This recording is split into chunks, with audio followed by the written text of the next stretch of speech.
Hi, everyone. Welcome. So this is Isabel from French Tech Soul, and I'm super happy to welcome everyone here for this month's French Tech Connect with so many great speakers today. So as usual, I'm just going to do the very quick introduction of like what is French Tech, how the platform works, just to give you a bit of an introduction before we go in directly for the session. So yeah, first, what is French Tech and what are you all guys doing here? So as you may know, for most of you, French Tech is a startup community based here in Seoul. And we are managed by a bunch of volunteers and people who are giving their time to give back to the startup community. And whole purpose is to help bridge France and Korea. And we have a bunch of members, a bunch of followers that are helping us do that, including most of the people here in this event and also in this panel. So welcome everyone once again. If you have any question of what is French Tech later on, let me know. And we're gonna have some time after the session to answer any of your questions. So just a very quick introduction of the platform before we can go on to the actual session. So as some of you already saw, there you can react to any of our super and yeah down on your screen and send us some love and excitement during the whole session. We have the chat where you can send out any message that you want, ask any question that you want to the panel. We're going to have a Q&A session after the discussion. You can also ask your question in the little Q&A section as well, if you want and if you're more comfortable with it. Yeah, that's basically it. How we're going to work for this session, I'm going to very quickly, shortly give the mic to Ghislain, who's going to introduce the session and all of the great speakers we have. We're going to have around 30-minute discussion and then time for Q&A. So get ready on your keyboard to ask any questions that you want. And after the session, as some of you already know, this platform, Airmate, is super great to get online networking. So some of you who wants to stay after the session to discuss with the panel or just with each other, you're very welcome to do so, and you can stay as long as you want. Yeah, I guess that's basically it for me. Ghislain, I'm gonna give you the mic. Yes, thanks, Isa. So hi all, I'm Ghislain. I'm currently working for DHR, a global executive search firm, and I recruit in tech, both for large organizations and startups, rather scaled ups, because we're a little bit expensive. So I've been in Korea in and out since 2004. And as you know, since 2004, HR practices have really greatly evolved, particularly in Korea, with the explosion of the startup ecosystem, starting from early 2010 with maybe the real explosion with startup ecosystem mid 2010. And it totally changed the way companies attract and retain people. I first joined SK Telecom in 2008. And at that time, nearly all the focus was put on soft skills and cultural fit when it came to selection and development under a system called SKMS. And actually, I found my old book that was the SK management system dating 2008. And, you know, we had to learn this book by heart. And to join SK, you had to take a bunch of tests. Nearly all the conglomerates have similar kind of test, cognitive and then logical test. But then we had to learn this one, and we were tested at a regular basis throughout the year. And it's interesting because we had to learn this one, and the exam was fill the blank type of exam. So really an interesting view on soft skills and culture. But actually, if you take the core of the book, it kind of makes sense. So I just have a quick quote. Corporate management has a very short history in Korea. Each business manager tends to utilize his own individual's management style. And this non-uniformity of management techniques causes conflicting objectives, communication breakdowns, and impaired decision-making. Therefore, effective management becomes impossible.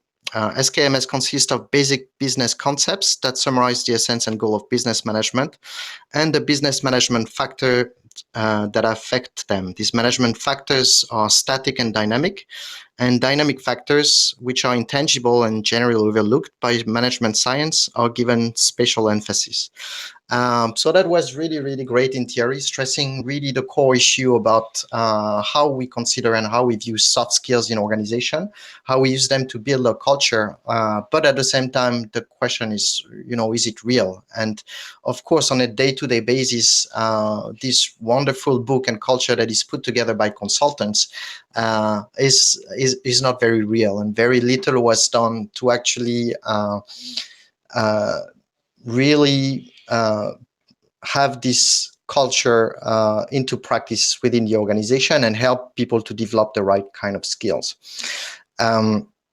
In 2011, I joined Greenpeace, and Greenpeace, as an HR leader, had totally different types of issues. Greenpeace was really a real global organization at that time already, with 26 offices all around the world, and we had a lot of mobility. When you have a lot of mobility, the issue is to be able to manage expectation and to make sure that when you move people across the world, they're able to perform for their job. And what we found out is that the expectation on the similar job was different from country to country, both in terms of hard and soft skills. So when I was at Greenpeace, to improve this success rate, we built a corporate-wide competency framework, defining for each role, each position, with the support of the line managers, the core competencies, including hard and soft skills. Then we moved to my startup experience. That was in 2016. I came back to Korea and created Cocoons, a crowdfunding platform with a bunch of former colleagues from SK Telecom. It was a very small startup, less than 10 people, and it was interesting because as a founder, I was still exchanging a lot with ex-colleagues. My partner came as well from, had a partner coming from Samsung, so he also talked to the HR folks there. And so they constantly told us, when are you going to build your culture? And they were so passionate about telling us how we should build a culture. And in our case, despite my background in HR, I was telling them, who has time for this? I was trying to come up with my product, trying to make money. And so HR and culture was the least of my concerns. So this brings us to our event today. Do soft skills actually bring value? What about culture? And can it help you to attract and develop talent when you can't compete with money? We have 3 startups today to discuss this. One of the speakers, unfortunately, is going to be a little bit late because he ran into issues with his kids.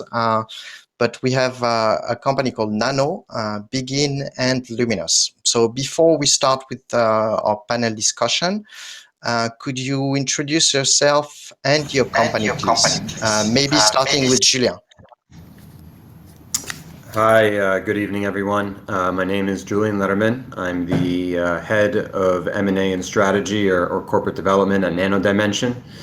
Nano Dimension is an Israeli-based 3D printing company focusing on the electronics industry. So we do 3D printing for electronics. We have operations in Germany, in the US, as well as Hong Kong. Prior to Nano Dimension, which I joined 6 months ago, I was at the World Economic Forum. Before that, Amazon, business school at INSEAD, and before that, I was in finance, mainly at Goldman Sachs. Thank you. Good to be here today. Okay, thanks, Julien. And I'd like to introduce Jason. So I've known Jason for a while now. Throughout his career, he supported multiple startups, including in K-Startup, a program that you all know here. And he also founded his own startup, which brought him a Forbes 30 Under 30 nomination in 2017. And he's now head of growth for Begin. So Jason, could you introduce yourself and what Begin is doing, please? Hey guys, I'm Jason. I'm currently the head of growth and running GTM strategy at Begin. Big In is a short version of Big Insight. So as you can tell, it's dealing with a lot of data stuff. So we are a marketing automation startup that really powers a lot of commerce startups or a lot of companies in Korea. We have about 200, 250 enterprise commerces that's using our platform, and big companies like Blink, Mirror Asset, and so forth. We received funding from Peter Thiel's private equity firm early this year, and we're kind of launching globally, hopefully by end of this year. Prior to Big Insight, I was with WeWork when they first started in Korea. So I was almost during the launch team. So we had about 20 people when I joined. We grew to about 260 people within a year. So it was a super hyper fast growth company. And like Gisna mentioned before that, I was involved in startups, in venture capital, and so forth. So hoping I could share a little bit of my experience in the seminar. Okay, thanks, Jason. And so before we go to the question, Isa just launched a poll. When do you think is the right time to build your startup culture and start to integrate soft skills? So you will see the poll section just next to the chat. So go ahead and vote, and we'll use the findings later on when we address this question. So before we get started on soft skills, let's get startup perspectives on talent. What are your main challenges in attracting and retaining talent, and have they evolved with the growth of the organization? And maybe I will ask the two of you this question. Who wants to take it first? I'll give it a shot. So I think it's a little context on Nano Dimension where we are. I think will be very helpful. So as I mentioned in the intro, we're a 3D printing company or additively manufactured electronics. We have an interesting history. We went public a number of years ago, but in the last year, from January of 2020 until February of 2021, we issued more capital, issue more equity, and raise more capital. We raised $1.5 billion, so we have that on our balance sheet. And I say that because in many ways we're a startup. We're still doing a lot of extensive work on our product, and we're disrupting a very large market. But we have the capital, 1.5 billion, of a large company. And we're going on quite an acquisition spree. We're looking at a number of acquisitions around the world with that capital. Or at least most of that capital, I should say. And we're doing something across geographies. We're doing across different businesses, kind of a horizontal, vertical integration. And this is, again, all as a startup. And I should add that this is a startup that is both hardware-oriented, software-oriented, and even chemistry-oriented, because 3D printing is a lot about the materials or the ink, so to speak, that you use. This presents a lot of talent challenges, and I think one of the challenges for us is acquiring people that have soft skills, but also the hard skills as well in the individual disciplines. But I think very important for us is finding people that can work across all these different dimensions of the company. I alluded that hardware, software, chemistry, working across different geographies, working across different stages of a company. In some ways, we're a big company with a lot of resources and a big footprint. And in other ways, we're still a very scrappy startup trying to find its way in a few things. So there's a lot that we try to do in this space, and attracting top talent is critical. But a lot of it comes down to looking for people with, of course, the right experience and qualifications. But some work that I've done with the other Julien, who's on this panel or will be joining soon, a lot of it is about mindset. And I think if you don't have the right mindset, nothing else will go right. But if you do have the right mindset, from that, we're finding that people will develop the right strategy, they'll develop the right processes, and then the execution will for the most part, go according to plan. But if you don't have the mindset, that a wrench gets thrown in that whole process. Yeah, I'm looking forward to asking you a little bit more questions about how you deal with it, because with this diversity of talent, we often have in companies not only a big overarching corporate culture, but you often have very strong subculture between engineers, between business developers, and in your case, you have three big business units. And so having chemists work with IT engineers is going to be something that is quite interesting in coordinating projects. What's your perspective on that, Jason, with a little bit more Korean perspective? I think Julian made a very interesting case. Some of these companies, some of these startups these days, they start with a lot of money. So for me, when I was with WeWork, that was the case. We hired way too many people for the same roles here and there.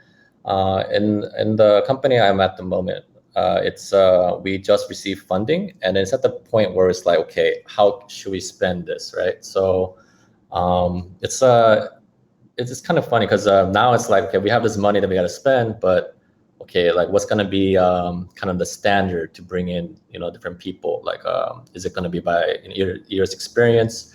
Is it going to buy different sectors? Or going to bring someone from overseas and so forth, right? So for us, because we're dealing with AI, machine learning, data, and also marketing. Of course, we want someone that's right in the middle per se. But for us, we're kind of looking at long term, where it's like, okay, how can we bring someone like this in the next 6 months, in the next year?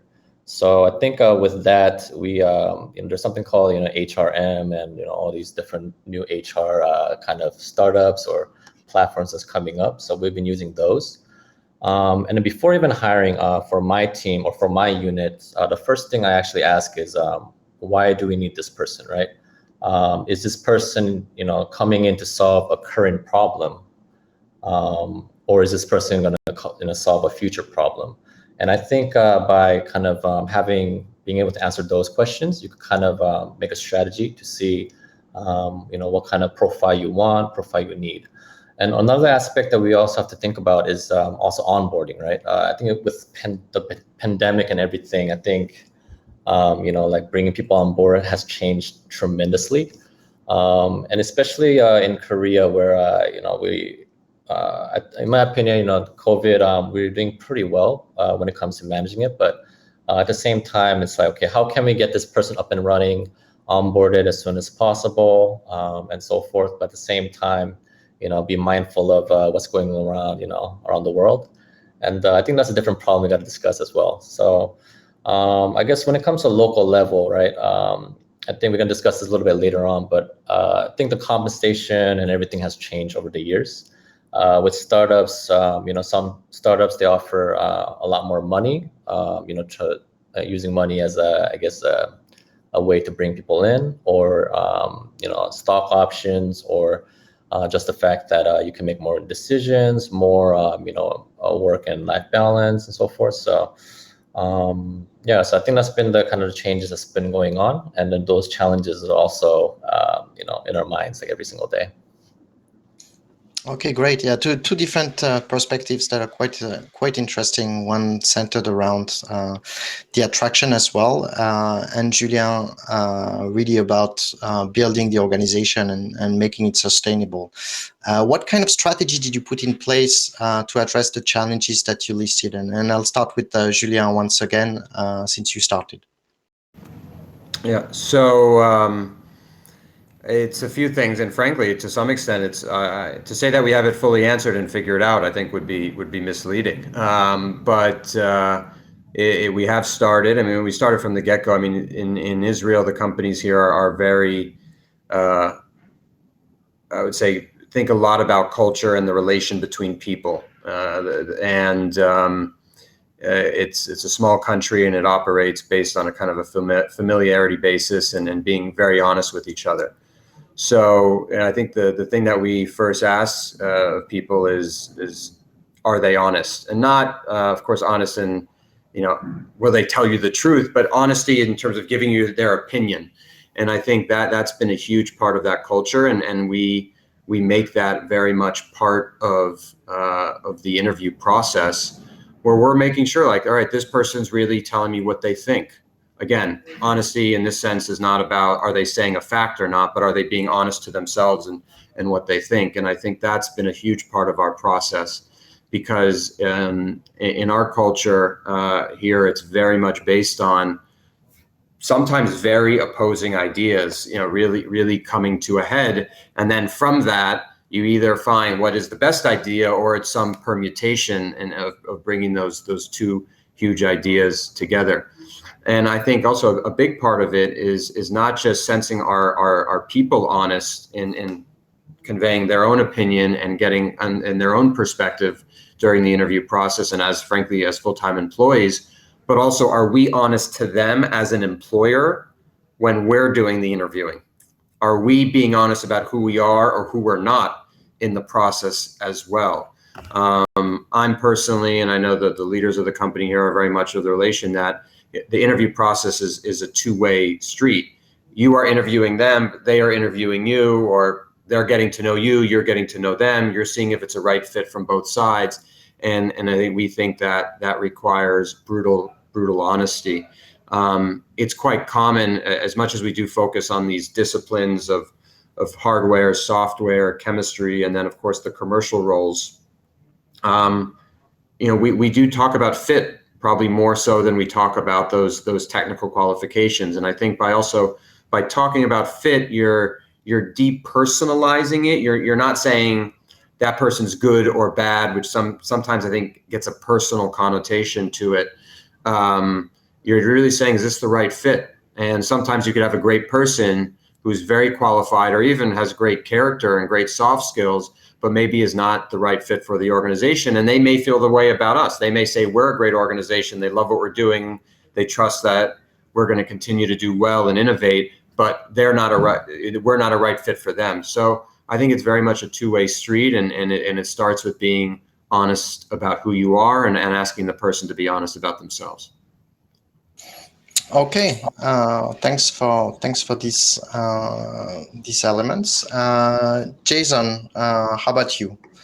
In Korea, they're really it's highly competitive market. You just mentioned startups being very innovative in what they offer to candidates. So it comes with very competitive packages now. You can find packages that are as high or higher than in conglomerates now in many startups or scale-ups.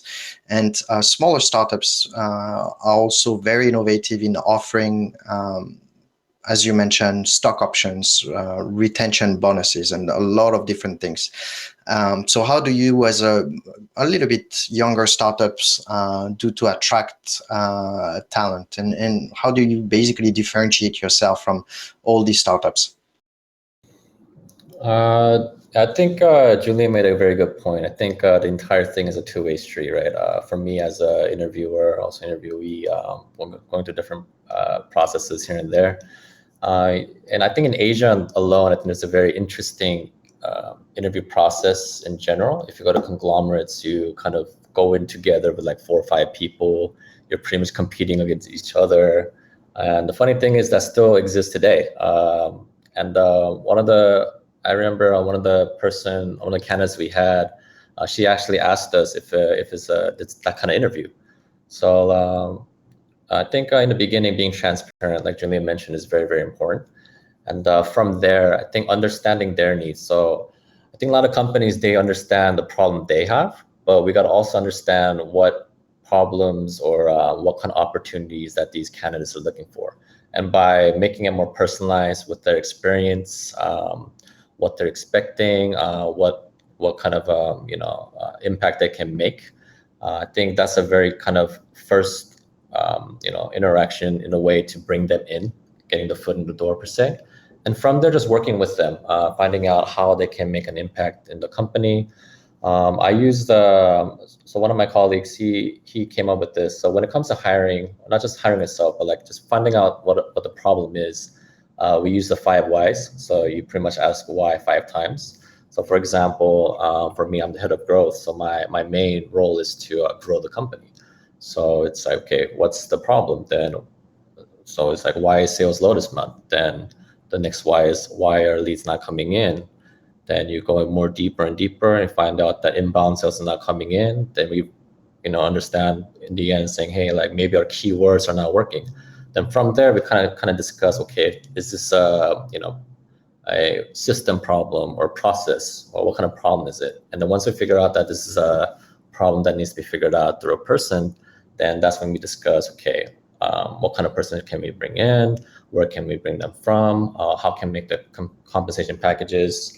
If you kind of compensate them, through money, then what are some interesting or ways that we can do it? So that itself is just solving a problem itself. So I think that's been a very fun and also very challenging for a young startup like I'm in. We grew our company from 20 people to about 45 in the last 3 months, and then we're about to grow to 70 people. And we don't have an HR, like a recruiter in our team, in our company. So each department head's been their own HR kind of headhunting unit per se. So like Julian mentioned, being transparent in the beginning is very, very important, and then understanding because we're all human, right? So understanding what people are looking forward to, and if they don't know what they want to do, then give them like a road that they could go on and a journey, and then from there just work with them. So that's the strategy that we've been using at the moment. But once we kind of get to a certain stage, I think there needs to be a system in place, and I think the others here can discuss more in detail about that kind of process. Okay, thanks a lot. And maybe, Jason, you can hire me. We can have a call just after this meeting and we can talk about it. Yes, so Julien from Luminous just joined us. So it's a startup working in the field of soft skills, among others. So maybe before I ask you the first question, Julien, if you can introduce yourself and what your company is doing. Absolutely. Thank you very much, Ghislain. Well, good evening, everyone. So it's absolutely great to be here with you today. My name is Julian. I'm the other Julian, so you can maybe just refer me to Jay, because I think otherwise it's going to be confusing as hell. So I was born French. I'm also Australian. I'm 41 years old, and I'm the lucky father of 2, which means I'm crazy run to the school today because it's back to school here in France. And so I'm connecting to this conversation from the French wine country near Bordeaux, if that makes any sense to you. So I'm ex-PwC, ex-ICOM, if you care for big corporation credentials. And Luminous is actually my 3rd startup. So I had 1 exit, 1 failure, and this is 3rd go. And so I'm basically passionate about developing people and soft skills. And in this space, I'm a bit of an alien because I'm actually a civil and environmental engineer by training. And I've kind of discovered the power of soft skills in sales and business development of late. And so, I've got a massive obsession with the building of trust and how you apply that in sales. So that's about me. I guess as far as Luminous is concerned, we're sort of part of this, big trend of HR tech, HR startups coming along and getting a lot of attraction.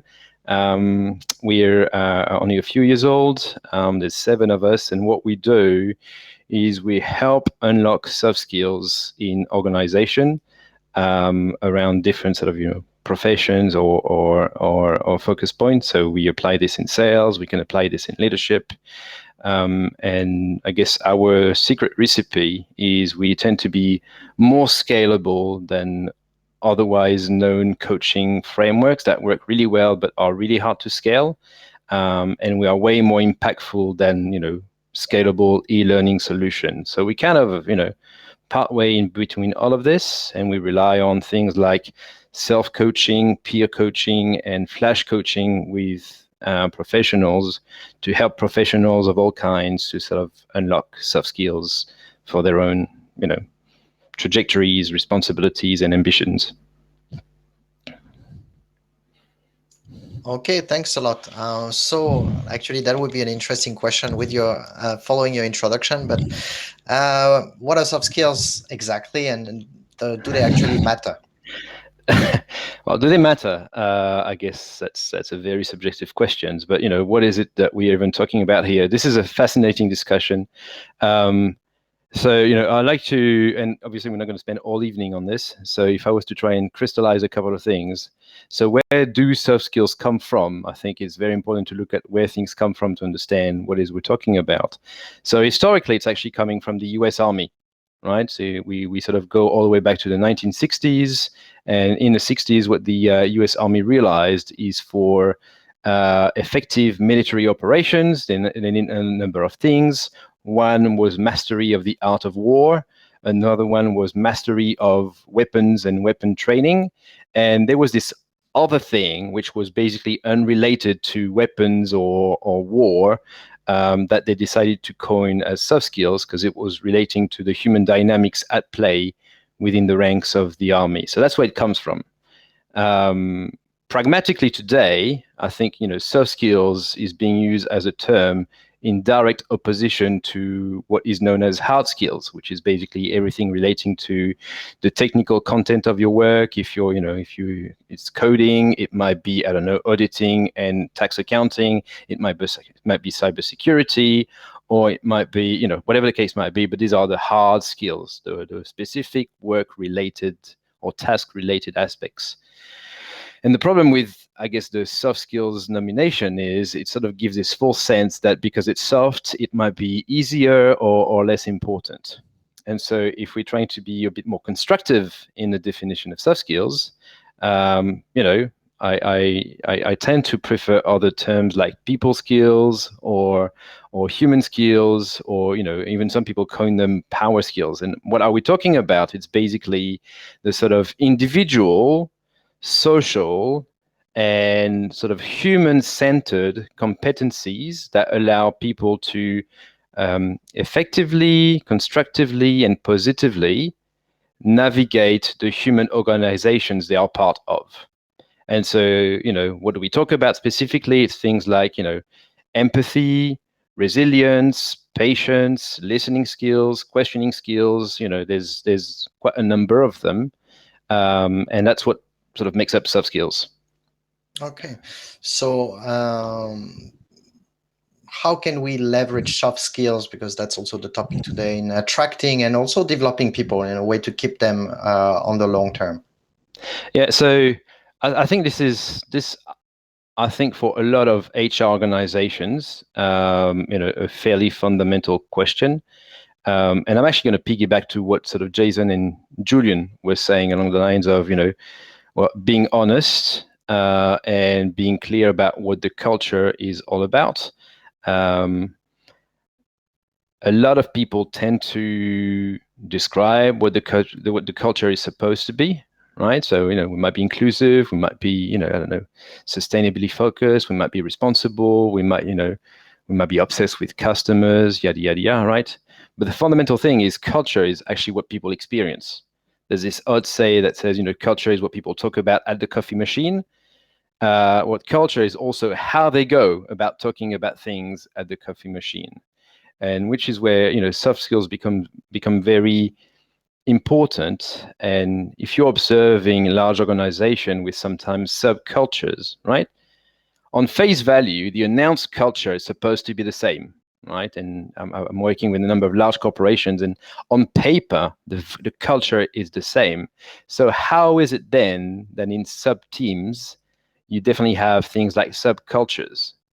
The announced objective is the same, the sets of values that is being portrayed are the same, but what differs is how they go about behaving and living those values. And for a lot of it, it's actually soft skills. How much do we listen to each other? How much do we respect each other's perspectives? Do we like in true Israeli or Dutch fashion, do we like, brutal confrontation of ideas, and nothing is personal, but it's always very confrontational and upfront? Or, or like, maybe some English cultures tend to be a lot more subtle, and, you have to read the intent of people and the meaning, not just the word they are using, right? So, and this is where soft skills are becoming very significant today, because people are starting to understand that cultures needs to be explained from the lens of the corresponding and important soft skills that actually allow them to manifest. Okay. No, I didn't know we talked about culture, the coffee break. Usually you talk poorly about your boss at the coffee break. That's a different topic, but it's also about soft skills in the end. So Julien from Nano now. So you focused, of course, quite a lot about hard skills, but you mentioned introducing more and more and putting more emphasis on soft skills in the interview process, but also in building your culture and developing people internally. What did this new dynamic bring? Is it something that you had to do because you were heading in the wrong direction? Is it something that you added and see bringing a lot of value now? What's your Sure. So I alluded to it before, but a very brief history on the 3D printing industry by and large. Started about 30 years ago, mainly, I would say, mechanical engineers or people kind of in the more hardware engineering space. And in the last few years, and particularly part of our strategy with the resources to fund it, we're really building out the software element of 3D printing. We bought a deep learning company in a pretty significant deal in April, and to really bring a different type of expertise. Now, I say this is because we have people of amazing expertise in their respective fields and in the multidisciplines that I mentioned earlier. There's not really much more training that we can do in someone's hard skills, in someone's hard expertise. All the training, almost all the training, whether it's in sales, which seems maybe a bit more obvious, but even in the technical disciplines and the hardware, the software, and the chemistry groups, is all about soft skills. Because these people have PhDs in their respective disciplines. There's not much more on the hard skill side that we're going to teach them. They've written theses about molecular engineering of nanoparticles, and these are things that I could bore you about, probably because I couldn't speak to it too well, but I could speak well enough to it to know that you would be overwhelmed with hard information. But when we're talking about innovation in particular, it's not because we're bringing together the best people with only the best hard skills, because that by itself is not a recipe for innovation. The recipe for innovation is driven by the soft skills that enable the different expertise to come together. So this idea of training around soft skills is frankly the basis of our innovation. And I would also say it's how we solicit to people to advance in their own careers. We have many accomplished people, as I'm sure all the other panelists do at their respective organizations. And if they're at a certain point with their PhD and they're not getting anywhere else, it's not because they need to go get another PhD. It's because there's something else about their not their technical qualifications, about their soft skill qualifications that they need to develop. And this is a huge part of our program. In my role, actually, part M&A, but partially is about kind of strategy and corporate development. I'm working hand in hand with HR to finalize a program that will focus on identifying people who are strong in certain areas but not in others, and give them the training and the mentoring and whatever, and the coaching, whatever it may be, around the areas that they're not so competent in. And I can tell you 9 out of 10 times that's going to be in the soft skills space. And actually that's becoming a distinguishing factor of how we're trying to hire people. We're not saying we're just trying to get the best engineers and the best chemists, but there's plenty of those, frankly. We're really soliciting to say, well, we'll take some of the most competent people in their respective fields, but give them an experience in something that they're not as equally qualified in, and that's the soft skills space. Yeah, that's very interesting. And in HR, actually, we have the 90-10 rule that says that actually traditional trainings or classroom trainings, this is not where you're going to learn anything. And a lot of the real learning that you're going to do is on the job, experiencing things. And just very briefly, Julien, let me come back to you. When you talk about these trainings, how do they typically look like? Yeah, so they're mainly smaller. We kind of operate through like a mentoring kind of coaching type model. I think particularly on the soft skills side, I'd be interested to see if anyone has other best practices on this, but it doesn't lend itself to kind of the larger classroom type function that if you're learning a hard skill, like when I was doing training programs at Amazon or at Goldman, I mean, they put us in a room for a week. That's a bit harder to do on the soft skills side. I think it can be done in certain ways, in certain formats. And Julien Le Petit, that's actually how I met him doing one of those. But it definitely has to be a bit more nuanced, and it can't just be read out from a book. I think you have to really leverage another person's own expertise in the field and not someone who's regurgitating something that they read themselves. Okay, thanks. Yes, maybe if you want tips, practical tips on how to build your program, we'll have a session after. You can join Julien's table. I think the other Julien from Nano is going to have to leave us unfortunately, but Julien Le Petit will be there to answer your questions on how you can practically build something. Just for a Korean perspective, Jason, you've been a candidate, you mentioned it. You've founded startup and you supported many startups in their expansion, both foreign startups and Korean startups. What works best to attract and retain people? When do soft skills become critical? I mentioned that in my case, as a young founder, I thought that was not the right time. We have the result of our poll probably coming, and nobody answered. Thank you, everybody. So this one didn't work.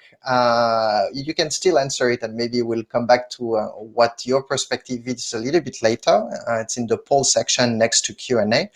But Jason, when do you think soft skills become critical? Are they actually important to attract? And I'm talking about soft skills, but also as about the culture as a whole. When do they become critical, and do they actually work to attract people? Are they going to be a strong differentiator to attract people, or are people always going to go for the money first? That's a very interesting topic. In Korea, it's very conservative in a way, so they don't want to show kind of, I guess, vulnerability and empathy and per se, right? So there's I'm not gonna say a new word, but there's something called cultural intelligence, or CQ. I think it's defined as like the ability, let me read it here, the ability to make sense of unfamiliar context and then blend in. So especially someone who's going into the workforce for the first time, and very entry-level positions, there's a lot of different things that they have to learn if they go in before even working. Understanding the different cultures, understanding how this company operates, and so forth. So for my company, especially in startups where there are a lot of younger team leads, it's hard to kind of rewire them in a way to have them understand the needs of each team member. Sometimes these team members might be a little bit older than them. Sometimes they might have more experience. So one of the things we have implemented at my company right now is during our town halls, we have each the department heads present weekly, different department heads. And one of the things we always ask each heads is to kind of do a shout out to different team members. So that way people understand that, we're human, right? It's not like, hey, like this guy had the most high sales. We don't, instead of doing that, we say, hey, like this person helped out, this developer to figure out this and this and this. Huge shout out to this person also, and those kind of shout outs. So that's been very effective in a way. It really helped people kind of bond, learn about different struggles that's happening inside of different teams and departments. And then another thing that we implemented is, I think, just one-on-ones in general. I think in the US or in just Western companies, one-on-ones are very common. But in Korea, they kind of see it as like it's like a timeout or the disciplinary action per se. So changing that, understanding that these one-on-ones is to allow people to catch up. So we made a template, like talk about a specific things. So for example, the low light of the week, the highlight of the week, some of the blockers people are experiencing, and that way people feel comfortable discussing some of the problems they have, and or vice versa, some of the great news and things that they can share. Aside from that, Korea is a little bit interesting in a way when it comes to kind of compensation. So on this, if you have worked in a Korean company, Korea labor laws are quite different. So one is there's something called pension, right? So you actually get 13 months pay over 12 months, but that last month you get paid when you leave the company, which is kind of weird, but at the same time, like once you leave the company, you get all this money like all of a sudden, right? So I think that's pretty interesting. Another one that's hopefully going to change soon is the stock option side. So in Korea, because I've been looking at cap tables for almost like half a decade. In Korea, the employee stock option pool is very different from, let's say, Singapore or the US. The share structure, everything is different. So when people say they're not getting enough stock options and so forth, it's pretty much in the law. You can't have more than 10% of the pool to anyone besides. So the CEO, investors they have to have at max, at most 90%. So max, they can have up to even 95% of the entire company structure. So usually a lot of these companies and startups, they only have a 5% option pool, which is, if you think about it, is very, very small, right? And then on top of that, Korean companies, they have a cliff of usually 2 years. So meaning that you have to stay at least 2 years to get your options, to be able to exercise them. And then the vested options is usually up to 4 years. So most people, it's really hard in a startup to stay for even 2 years, right? So a lot of people, they don't get these options in the end. At the same time, we don't have an electronic system to take care and track these options. So once you lose your paper or like a contract, then you lose your shares. So I think stock option isn't common because of those reasons, but I think it's changing a bit. And hopefully with the next few years, we can have an electronic kind of a stock option system where people can track their options and so forth, and allowing more people with opportunities. So yeah, that's been my experience. Yeah, actually, that's a challenge for smaller startup because, of course, for a company like Coupang, 5 or 10% is a lot of money. Although they do have a lot of employees, I've known some really, really great packages for this type of organization. Okay, thanks a lot. We're at 50, so I wanted to ask another question, and that would be the last. Maybe if we go a little bit overboard for the Q&A from the group, we can also discuss your questions, the audience questions, in different tables afterwards. So very quickly, my last question would be for Julien from Luminous. We see soft skills, of course, becoming essential, while startups and corporations are trying to go global. That has been the case for larger corporations in Korea. I worked myself on a global leadership assessment of all leaders at SK Telecom when SK Telecom was trying to expand at a global level. And we found out that the success profile in Korea and at a global level was totally different. Our top performers were not a guarantee of success when we sent them overseas as expatriates. So, Julien, are there differences in soft skills? What skills are essential to scale up your startup beyond your home market? And so I've got 30 seconds to solve this massive issue for a lot of businesses, right? Can give you. No, that's okay. It's just, I hate universal truth. So I'm happy to share some working principles, but, I don't know if I have the magic wand, because if I did, you would all be coming to my private island somewhere in the Pacific and I wouldn't be connecting remotely. Look, are there cultural differences? Definitely. But there's a couple of things happening with those cultural differences. The first one is I think they are gradually less obvious. Thanks globalization, thanks, large multinational transfer of people, and and the internet for all of this. My kids are born in Switzerland. They're part French, part Australian. They've lived overseas, and so I think a lot of those old, schematics of what's the typical Frenchman, what's the typical Englishman, even though I've been using them previously, I think they are sort of diffusing out and disappearing. But it's true. I mean, if you and what do they correspond to? They correspond to, I think, schooling and educational priorities in the countries in which you grow up. So specifically, for example, in the US, there's a massive emphasis on communication skills, presentation skills, and therefore it's actually very little surprise that a lot of the American people I've come to work with over the years are kind of confident in that space. They've just been practicing it more than others. Or if you take, some of the Asian people I've been working with in China or in Singapore, they tend to have a greater sort of social intelligence, understanding the unsaid, unspoken rules and social dynamics at play behind the conversation that is taking place right in front of them at that point in time. And that might be less the case in some of the Americans that are very transactional and very outspoken and maybe a bit less subtle sometimes. But I think so. The thing though is, I think there's as great of the variability in between individuals than there are in between specific countries, right? Now to your question, okay, so what is important when you sort of exporting yourself and going international?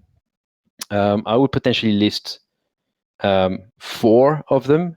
The first one is sort of maybe reflecting some of the contribution of Jason on a sort of Korean flavor to this, is conversational skills, right? If you mostly have conversations in group settings, and if you're not very practiced at having one-on-one conversations, the likelihood of you being comfortable having a heated, tension-loaded conversation in one-to-one is going to be a scary concept. And yet this is something extremely familiar if you're in the US or in the Netherlands. Yeah, you have to have those skills. So I think that conversational intelligence becomes essential for a lot of Asian markets.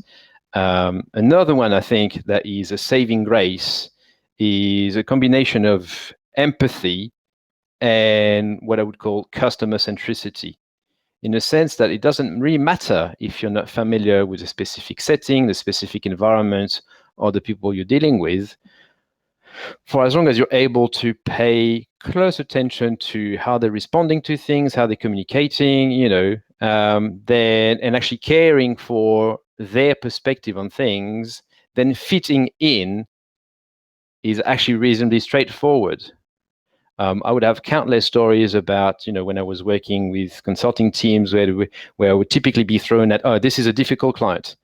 I love those, right? So this is a difficult client. What should we do? Well, let me go and have a conversation with Mr. Difficult Client. And the conversation was very easy and straightforward. What has happening a lot of the time is conflict of egos. And it's not a difficult client. It's just 2 egos sort of, fighting each other. And therefore the conversation is difficult. So I would crystallize it around conversational intelligence, I think customer centricity and empathy. And I think the last one is probably just listening, right? Listening is a superpower, right? But just like I did, to listen, you actually need to shut up every now and again. Yeah. And for some people in some cultures, that might be harder. And there's lots of things you can put in place to listen better. But how much time have you spent thinking about how good of a listener you are, and how much work have you put yourself into improving your listening? I don't know if that's a clue for me to take back or a clue for keeping the No, I silence. was talking to you specifically. Yeah. Okay, yes. So a lot of issues are linked to EQ, that the term that is used more and more. When I worked at ISK, we worked on Gundling's theories on global leadership, and we found that as well, that one of the main skills was inquisitiveness, basically how curious you're about other people. But the challenge is, and that will take either on the question or on the table, is can you actually develop all of these skills? English, conversational skills, definitely you can work on them. How curious a person is, or EQ, that's a whole different topic. And so I'll be very curious to know what are some of the solutions that you're bringing for that. Okay, so we're at the end of our session now. We nearly are running out of time, so I think we'll take a maximum of 1 or 2 questions here from the participants, all of you guys, and then we'll go into the tables where we can discuss further and more in details any question you might have. So sorry, guys, I have to run, but it's been a pleasure. Good yes, luck. and Julien, sorry, has to go. Okay. Thanks, Okay, bye. Julien. Thanks a lot. And I'm going to, for the Q&A session, give the floor to Isabelle. Are you here, Isabelle? I am here. Wait. Yes, now you can see me. Yeah, actually, so guys, if you have any question, please don't hesitate to share it in the chat and or in the Q&A. Like I actually had some question already, and actually I have a question for you, Ghislain, if that's okay. And the question is, so basically, you've been on the recruiter side, and the question would be like, do people are actually interested in all of those? Is it a great way of attracting talent and retaining it, or are people would be more, inclined to, like, a bigger salary or a other type of like incentive? Okay, so that's a tough one as well. And the easy answer would be it's a combination of everything. That's always the easy answer. So there are a couple of challenges that come for Korean companies and for foreign companies. And on my side, I'm in between every time. So at the same time, I represent the interests of my client, which is the hiring company, and I represent them on the market. But at the same time, I need to fully understand what drives people. And I'm in between. So my role is also to sell the company and sell the role to people. And we are not targeting very often passive candidates, but rather candidates that are extremely high performers in their organization. And I need to bring them into other organizations. So I'm really in the middle of it. And so there are a couple of issues. For foreign startup, the main issue is that very often Korean candidates do not know you.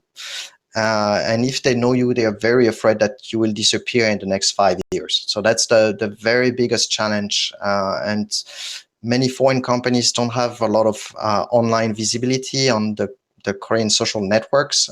They don't communicate very much on their success and how they are building their organization.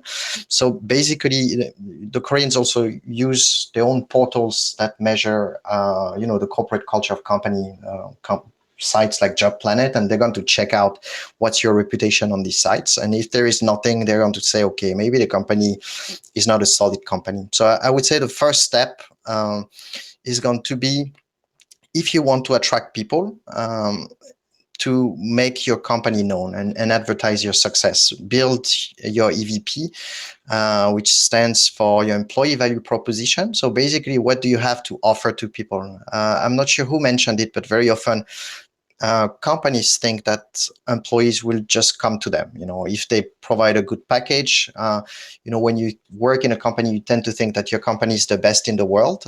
If it's a nice company, and you think that anybody automatically will be attracted to it. But in the candidate's perspective, you're competing with a lot of great companies, a lot of great scale-ups, and so you need to find a way to sell yourself. And it's really EVP, employee value proposition, is really marketing. It's about telling to people what are you going to offer them in terms of development opportunity, in terms of career perspectives, in terms of compensation prospects as well.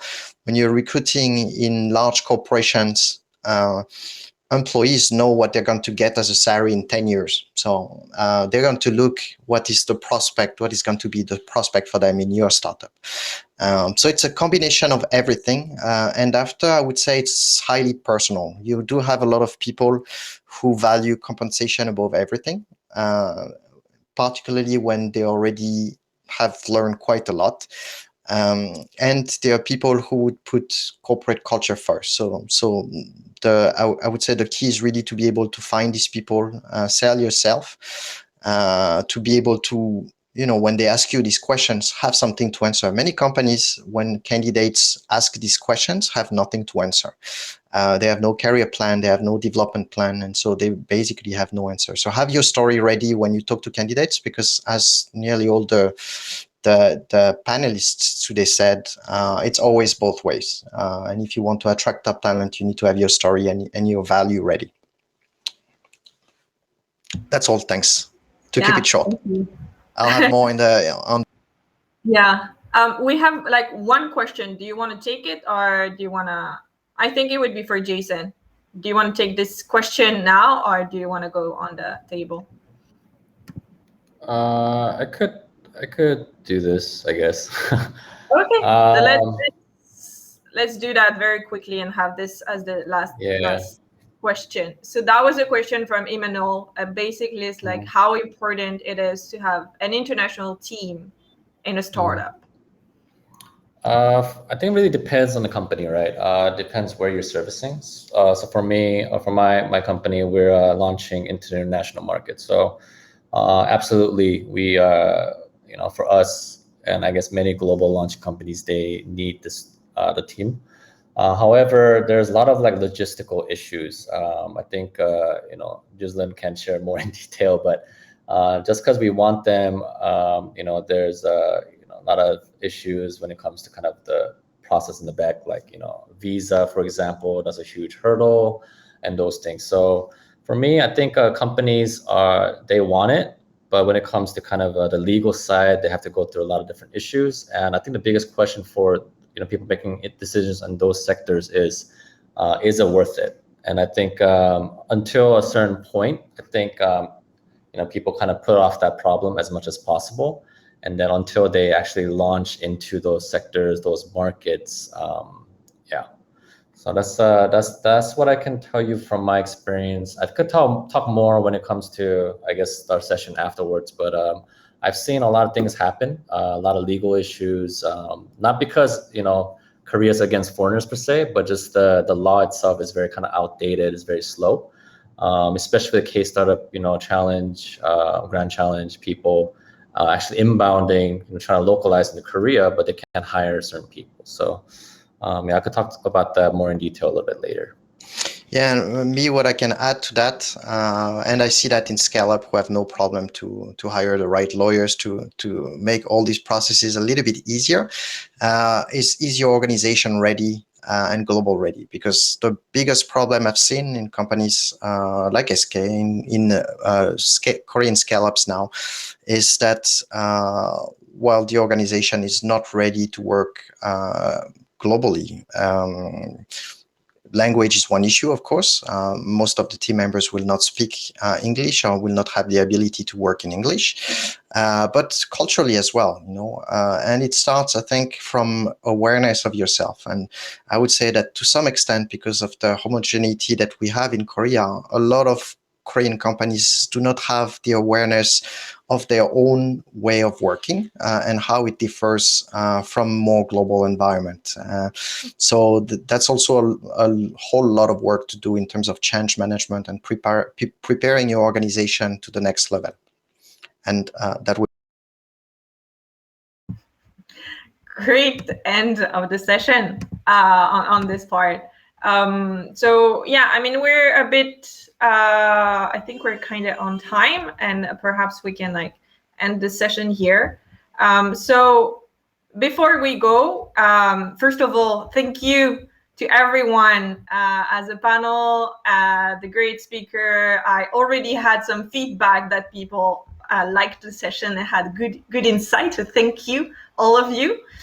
Thank you for those who joined and are still now at this late hour in Korea. So it's not over yet. For those who want, everyone that is here, including myself, Ghislain, Julien, and Jason, they told me that they can spare a little bit of time. So I'm going to assign them to a table in the lounge, and you can go and meet them and talk to them directly after the session. For those who are not aware of how Airmeet works, when you join a table on the lounge, your sound and your camera is going to be off. So don't worry, you're not going to be put on stage like this in front of everyone. I know some don't want to show their faces like that. So feel free to join, listening, come in as you want. You don't have to turn anything on. It's free for you. And yeah, so I really hope that you had a good session today, that it was insightful. And if you want to come next time for the little promotion time for me for French Tech, let me take like 1 minute on that. So we have event every month when we manage to do them. So you're free to like follow us on LinkedIn, Facebook, Twitter, Instagram, whatever you want. If you want to join the community, we're probably going to put the link somewhere in the chat. And you can join us.